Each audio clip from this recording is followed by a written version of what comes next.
Les cuento mi historia, cómo perdí a mi hija. Mi hermana menor falleció cuando mi sobrino tenía 5 años. El niño se quedó al cuidado de su papá. Tiempo después, mi cuñado habló conmigo para decirme que yo le ayude en la crianza de mi sobrino mientras él salía a trabajar. Bueno, y así fue. El niño se crió en mi casa con mis hijos como un hijo más. Varios años después, mi cuñado nos comenta que se ha vuelto a enamorar y que pretende casarse con su nueva novia. Obviamente nosotros lo vimos muy bien, que rehiciera su vida, aún estaba joven. Nos llegó a presentar a la muchacha, una muchacha muy agradable, que congeniaba muy bien con él.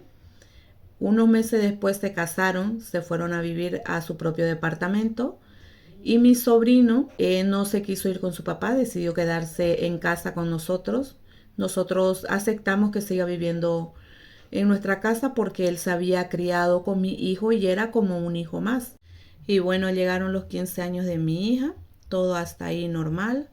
Vi pelear a mi hija con mi sobrino varias veces, pero ella siempre me decía, mamá, no le pare bola, que es pelea entre primos, que todo está bien. Y llega el fin de semana, mi esposo invita a mi sobrino y a mi cuñado a pasar el día en una montaña cerca de mi ciudad en modo campamento por el cumpleaños de mi hija.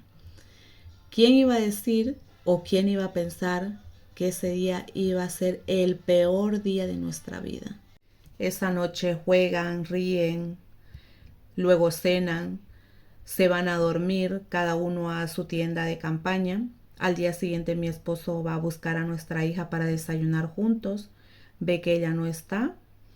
Se va a buscar a mi sobrino y a mi cuñado para ver si está con ellos. Ellos le dicen que no la han visto desde la cena, pero ahí ya tenían un comportamiento muy extraño. Empiezan a buscarla, pero mi sobrino no ayuda en la búsqueda de mi hija. Empieza a decir que mi hija tenía un novio del cual estaba muy enamorada y que podía ser de que se hubiese ido con él. Mi esposo empieza a angustiarse al ver que ha pasado casi una hora y mi hija no aparece. Va y pone la denuncia a las autoridades, me llama y me cuenta el suceso. Yo voy inmediatamente hasta donde están ellos. Veo a mi sobrino y le pregunto y le digo que si él sabe algo que lo diga. En ese momento yo presentía que él tenía algo que ver con la desaparición de mi hija.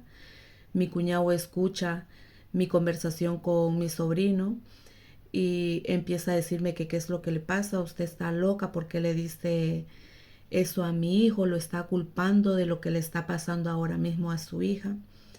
Me empezó a decir un sinfín de cosas. Bueno, al rato llegan las autoridades, peinan el sitio. Mi esposo está con ellos en todo momento. Empiezan la búsqueda. Pasado 2 horas, escucho un grito de mi esposo y sentí que algo se me desprendió de adentro. Lo miro y veo que él trae a mi niña en los brazos, sin ropa, llena de tierra. Él la tapa con su chaqueta.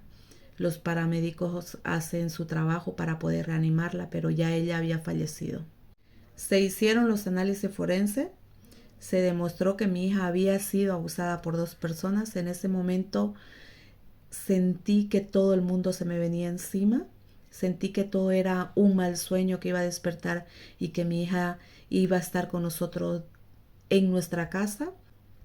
Mi esposo acusó directamente a mi sobrino y a mi cuñado.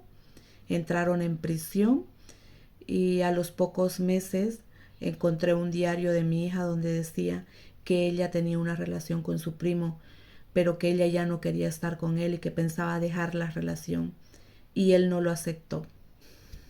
Y así fue como terminó mi sobrino y mi cuñado con la vida de mi hija. Todo por no aceptar que una relación que nunca debió ser ya estaba terminada.